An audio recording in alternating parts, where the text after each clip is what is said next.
The topic of La Nina really does show how the global weather pattern affects us locally.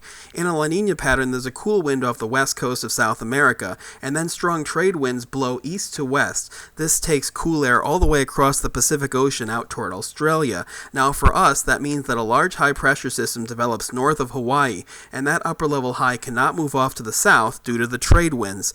There's a clockwise flow around high-pressure systems, so the jet stream moves off to the north, goes through Alaska, and then down into the continental United States. Now this winter, here's what it looks like with a La Nina pattern. We have a moisture feed coming from the Pacific, so above normal moisture is expected into the Pacific Northwest and up into southern Alaska. Wetter than average conditions are also expected from southeastern Nebraska and off to the east, including into most of the Midwest. It'll be drier than average across the deep south from New Mexico to Florida. For us, we are going to be average to maybe slightly below average in terms of moisture. We do have a strong northwesterly wind that really can't produce a lot of moisture in our viewing area because the terrain does slope from a higher elevation to a lower elevation as you move off to the east. As for the temperature, it looks like to our north it will be cooler than average, but with a downsloping wind, it is also a warm flow for us. So we usually have many days over the winter we hit 50 to 60 degrees,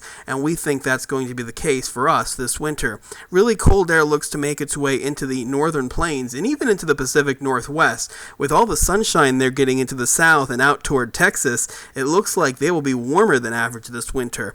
With La Nina, the jet stream does go right over us. It'll wobble back and forth. When it moves off to the south, cooler air filters in, and when it moves back off to the north, warmer air will work in. We think this is going to be the story through the entire winter. The lows that track along the jet stream will determine temperature and moisture. When the low tracks off to our north, we have a strong northwesterly wind, which is dry and mild for us. When the low tracks off to our south, we have the possibility of some snow, as an easterly wind will give us cooler than average weather and produces moisture. We think this winter will bring slightly less snow than average and temperatures just slightly above average, but nothing out of the extreme. For NBC Nebraska, I'm Chief Meteorologist Justin Fanfarelli.